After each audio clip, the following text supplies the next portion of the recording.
A crunch of leaves underfoot, lantern light in the distance. Small figures move along the street, bags in hand, voices rising together in a chant. Trick or treat! It feels timeless. Children in masks, laughter in the dark, the knock at the door. But behind this cheerful ritual lie centuries of tradition, prayers for the dead, mischief in the night, and bargains with the other world. Tonight, on this podcast, we'll follow these footsteps back across time, from medieval soul cakes to American candy, from geysers in rags to superheroes in plastic masks. Trick-or-treating is not just fun, it is Halloween itself, distilled into a single ritual: knock, demand, receive, repeat. I am Gregory Hallows, and this is Preserve Halloween Podcast.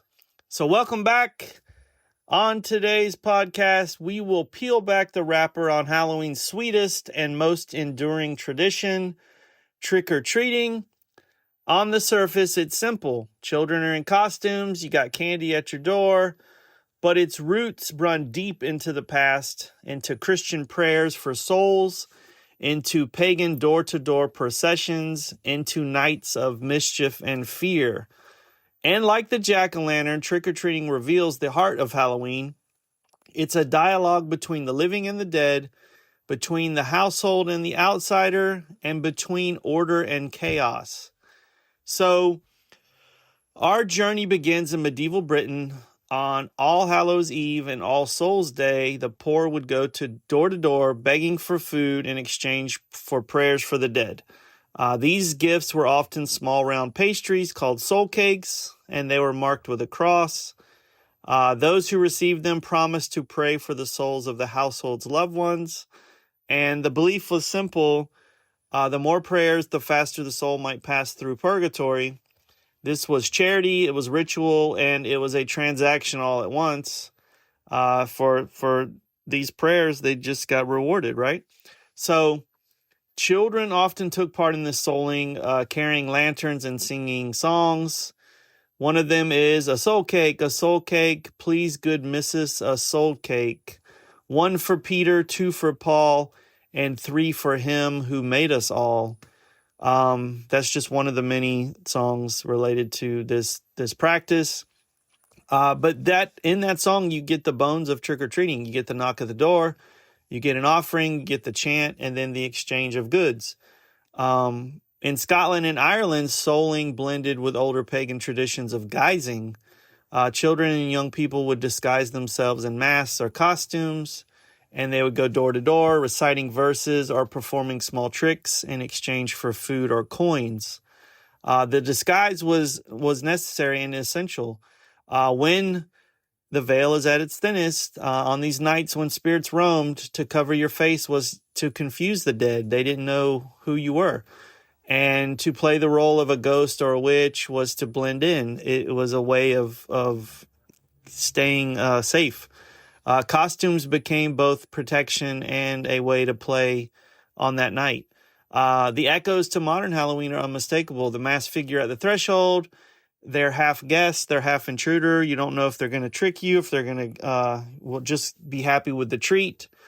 But the treat's only half the story. The trick is older, it's darker, and it's more mischievous.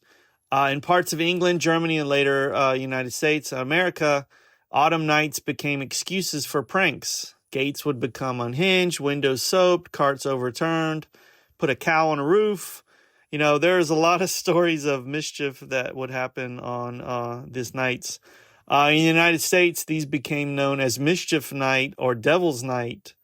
Look both of those up. The stories behind those are fascinating. For many families, the rise of trick-or-treating in the early 20th century was a solution. It was a way to channel youthful chaos into a safer ritual. If you offer a treat, maybe the trick will stay at bay. This is where Halloween reveals its duality. Again, the spirit of order bargaining with the spirit of chaos. And also the tale as old as time, bribing children to do what they're supposed to. Immigrants carried guising and souling traditions to the America, but it was in the 20th century that they crystallized this into trick-or-treating as we now know it. By the 20s and 30s, children went door to door in costumes, chanting trick or treat. And in return, they would receive nuts, fruits, coins, and more, they would receive candy. After World War II and their sugar rations were lifted, candy companies just jumped on this opportunity. This is when you see the huge spike in advertising linking Halloween directly to candy. And by the 50s, when, even Disney was getting on board with trick-or-treating, go watch that cartoon with the ducks, the Huey, Dewey, and Louie. Candy was an expected reward. By the 70s, it was the only reward. So it went from, a mixed bag of nuts, fruits, coins, whatever, to literally just candy. Unless you went to like a dentist's office or a dentist's house and they give you a toothbrush or whatever.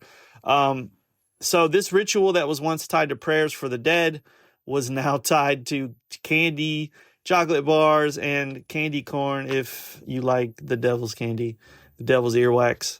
I do not like candy corn. It's not that bad, but I think it's funny to call it devil's earwax. But the ritual remained the same. The structure is the same. You knock, you do the chant, and then you hopefully get an offering of candy, or that's the way it goes through time. That was the way it went. Anthropologists see trick-or-treating as a ritualized exchange, a miniature version of offerings to the spirits. You would give at the door, and in return, you're spared mischief. So this mirrors ancient Samhain when offerings were left for wandering spirits. The child at your door is just a stand-in for the dead. That's a morbid way to think about it, but their mask blurs their identity. Their demand is a reminder the dead are hungry and the living must feed them. In this way, Halloween night becomes a conversation between worlds, acted out with candy. So that's a funny way to look at it, right? But folklore preserves tales of tricks gone wrong. Go look at some of the history of trick-or-treating.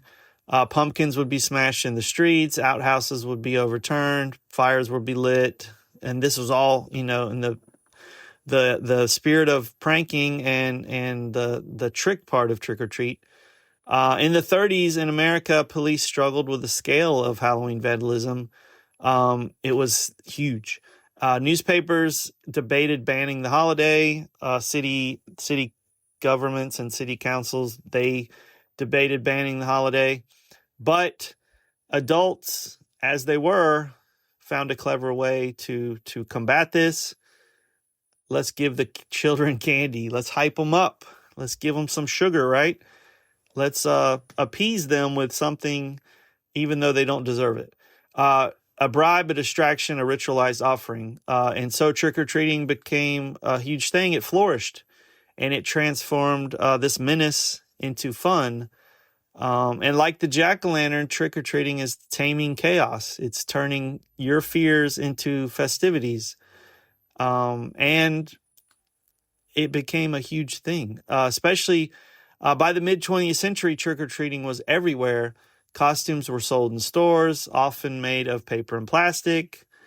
We all know my affinity and love for Ben Cooper, but all the old costumes I absolutely love. I have quite a few in my collection, a couple of Ben Cooper ones and a lot of other companies. I need to find the podcast I did, or did I even do it? I don't know. But if not, I may do another one on the companies behind all these costumes. Candy companies advertise specifically for Halloween. It became a huge thing. And like we talked about on the last podcast, you see jack-o'-lanterns on everything. Peanuts and Disney cartoons reinforce the imagery of trick-or-treating. We all know It's Great Pumpkin, Charlie Brown. And we are saddened every time that Charlie gets the rock. And then, of course, with the cartoon for Disney, which kind of kicked off the popularity of trick-or-treating, I believe, in the 50s. Because once Disney gets its hands on something, it's very commercialized. So I can't think of the cartoon off the top of my head, the name of it, but you guys know what I'm talking about.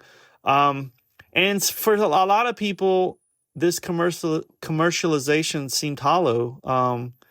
And it's kind of, a lot of people don't like that it replaced actual, rituals and things like that. But beneath all the wrappers and the plastic masks, the old structure is still there. The soul cake, the offering, the door being the threshold between the worlds.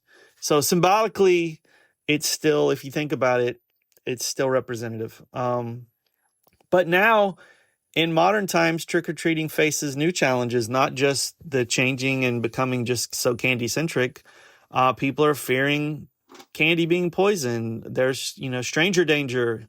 Kids are going out, not as much. I mean, there's hardly any really where I live, but trick-or-treating is one of those things that's sadly dying out, getting replaced by like trunk or treat or community events that kind of replace trick-or-treating, but not really. I mean, there's nothing like a whole community being involved with trick-or-treating. It's just wonderful. Declining neighborhood participation. A lot of people can't afford to buy candy for the whole neighborhood, or they don't want to deal with it, or they're not home, or they're at work, or whatever. But despite all that, at its core, at the heart of it all, the magic remains, especially for someone like me. I absolutely love the idea of trick-or-treating. I wish it happened more where I live. I'm one of those houses that would give out full-size candy bars. So, people are missing out by not coming to my house. And now, because of our businesses, we're usually at work on Halloween night. I'm actually going to be out of town this year, but and we did go to not Universal. We did go to Disney one year to do Halloween. That was really fun. But it's just weird that it's not, like it's not as big as it was. So,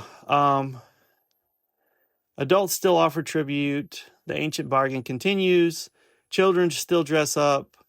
So it's still there, but I hope that the celebration continues and, things get, the fire gets kicked back under trick-or-treating's, I just want it to be as big as it was when I was a kid. So that's a little brief history of trick-or-treating.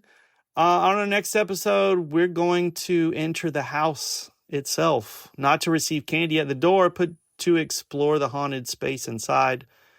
From real ghost lore to staged attractions, haunted houses reveal another layer of Halloween's ritual theater. A good haunted house cannot be beat. But remember, the next time you hear trick or treat outside your door, you are a part of a story that is centuries old. From soul cakes to candy corn, from prayers for the dead to chocolate bars, you are keeping the ritual alive. You are feeding the spirits. You are honoring the threshold. You are preserving Halloween, which is what we all want to do. So until next time, stay strange, stay curious, stay spooky, and always preserve Halloween.